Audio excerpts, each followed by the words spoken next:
guys, so in this video I'm going to be finishing off the Henry VIII topic, so please enjoy. So I'm going to go through some key opposition to Henry VIII. So first, Elizabeth Barton, who was a nun, and she was very respected and people regarded her as holy and with possession of miraculous powers. But in 1533 she wrote a book called The Nun's Book, which contained her prophecies about Henry, about how he would burn in hell and all this bad stuff, and she criticised Protestant ideas, including the annulment. So obviously Henry didn't like that, and eventually she was condemned by attainder, so she didn't get a trial, and she was executed in 1534 on the same day as the oath of succession, to act as a warning and a deterrent to people who might want to refuse the oath of succession. And then John Fisher was a cardinal, so he was an important member of the church, and he also had links with Elizabeth Barton, and he refused to take the oath of succession, which at first he just was punished with fines and stuff, but he kept on refusing and it looked really bad on Henry, so he was executed in 1535. Arguably the most key opposition to Henry at this point was Thomas More, who was Lord Chancellor after the fall of Wolsey. He was a Renaissance thinker, which meant he was very smart and very creative, and he was well known throughout Europe. And so he resigned from being Chancellor in 1532 because he couldn't support the annulment, because he was such a devout Catholic, and he wouldn't take the oath of succession. However, he wasn't charged with treason initially because he refused to explain why he wouldn't take it, which is kind of a loophole. But then false evidence and then just more and more resistance led to him being eventually executed in 1535. And this was very significant as it caused outrage in not just England but Europe as a whole, because he was so well known. And so it meant a Catholic crusade was more likely, and it made Catholics outside of England very angry at Henry. So, for example, the Pope threatened to excommunicate Henry because of this incident. And this character now, Thomas More, became like a martyr, so like a kind of hero for people in England who also opposed these Protestant ideas. And so this kind of encouraged rebellion, as they had this figure who they wanted to rebel to like promote and against Henry. And also it further created tension in England, as it showed nobody was beyond the reach of the king, because even someone so important in not just England but Europe as a whole managed to be executed. And we can talk about the impact on the church during the Reformation, because both reformers, being people with more Protestant ideals, and then Catholics tried to influence Henry in different ways to shape the church to favour them. And so key reformers we can see as being Cromwell and Cranmer, I don't know how you say it, I'm sorry, who was the Archbishop at the time, and then key Catholics being the Duke of Norfolk. And so slowly we can see the Protestant ideals having more of an impact on the church, so through influence of people like Cromwell. And so the Act of 10 Articles in 1536 reduced 7 sacraments to 3. And then the Royal Injunctions in 1536 also ensured that priests had to practice the same things, and these things being more Protestant, so favouring the royal supremacy and discouraging things such as pilgrimage.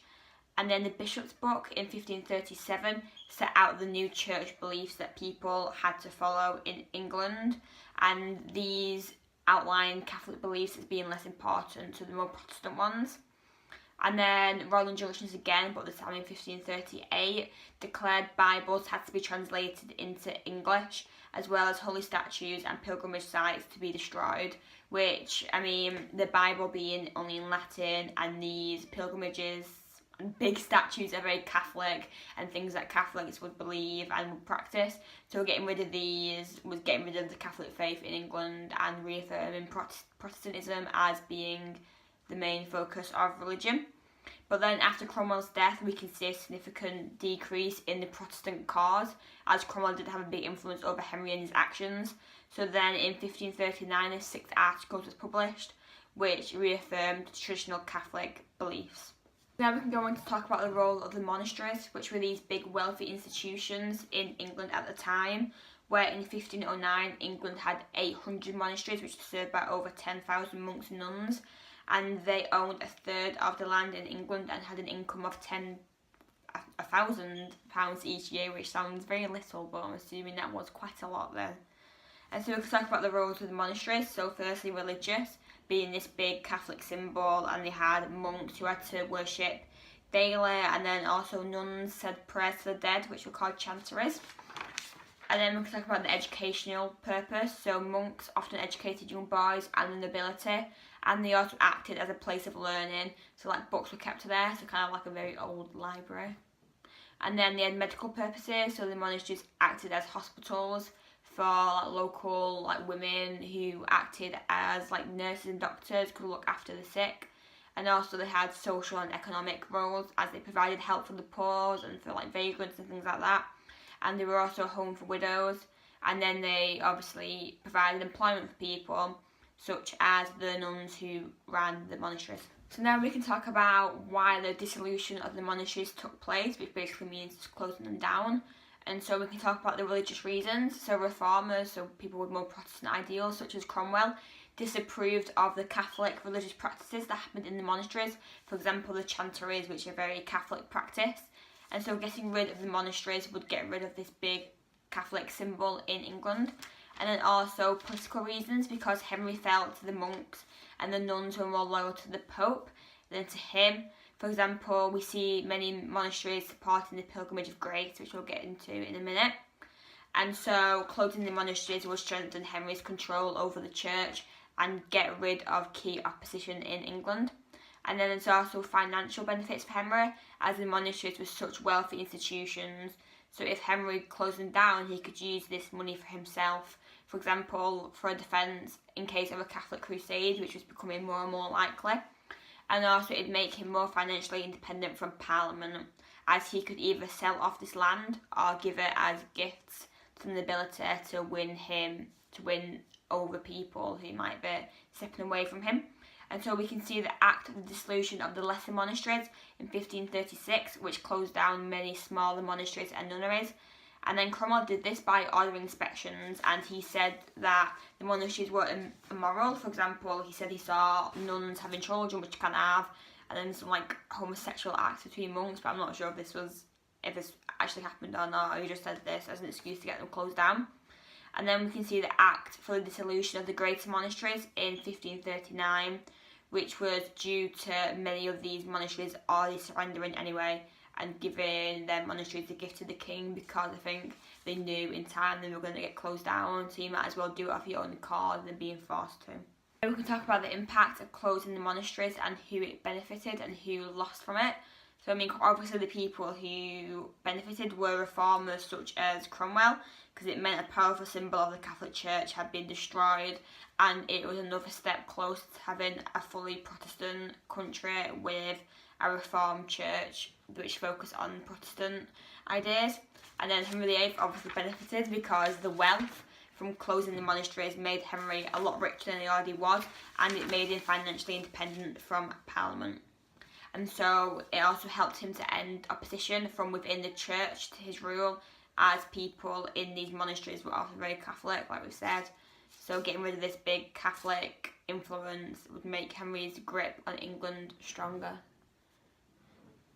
And so the nobility also won from this, because they got land as a gift from Henry, and also they could farm their land more to increase their income and wealth from the land they got from Henry.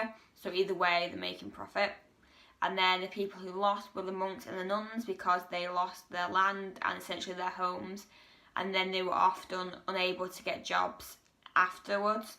So a lot of them ended up begging and becoming vagrants. And then we can see through Crime and Punishment, that topic, that vagrants were treated very harshly. And then devout Catholics also lost from this, as they lost key Catholic practices such as the chanceries, which they would have held quite close to their heart and been quite an important practice in their religion.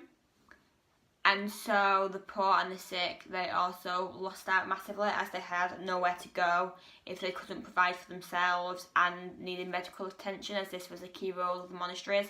And so many became beggars and vagrants, which again did not end up well. We can move on to the Pilgrimage of Grace, which was the series of rebellions that took place in the north of England, so in Yorkshire, headed by Robert Aske, and then in Lincolnshire, with the head of this being Nicholas Merton. Imagine if I could read my own handwriting. And then these participants saw themselves as Christ's soldiers and not rebels. They saw themselves as doing God's work, and they weren't being necessarily violent or trying to go against Henry. They just wanted to get across their views, and they just wanted things to be better in England. So we can talk about why they wanted this. And so religious reasons, because a lot of them were Catholics and feared that Catholicism, their religion, would continue to be attacked. And also social reasons, because they were angry about the dissolution of the monasteries, which caused them to lose a lot of their Catholic practices, as well as having a big impact on increasing homelessness and vagrants.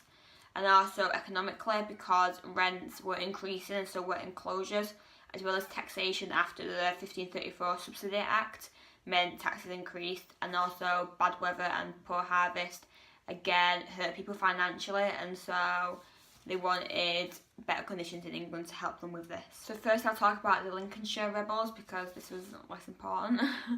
On the 7th of October there was 10,000 rebels who sent articles to the king expressing their outrage and upset about the high taxes, dissolution of the monasteries, etc, etc.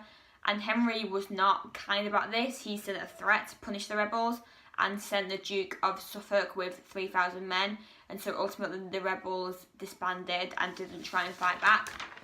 Then we can talk about the Yorkshire Rebels, which were the key event here. So on the 16th of October 1536 there was 10,000 rebels, but they called themselves Pilgrims, who entered York with their leader Robert Aske, and by the 21st of October they had taken over Pontefract Castle, which was owned by Lord Darcy, and he accepted them to come and take over because he agreed with the rebellion. And so most of the north at this point was being taken over. And the Duke of Norfolk came down to have negotiations with these pilgrims, and Aske wrote the Pontefract Articles, which asked for a lot of reforms and a lot of things to take place, such as the end of the increasing Protestant influences and ideals in England at the time. And so on the 6th of December, the Pilgrims accepted the king's offer of a pardon, so they'd be kind of like forgiven and wouldn't be punished, and also Parliament to discuss their grievances at a later date.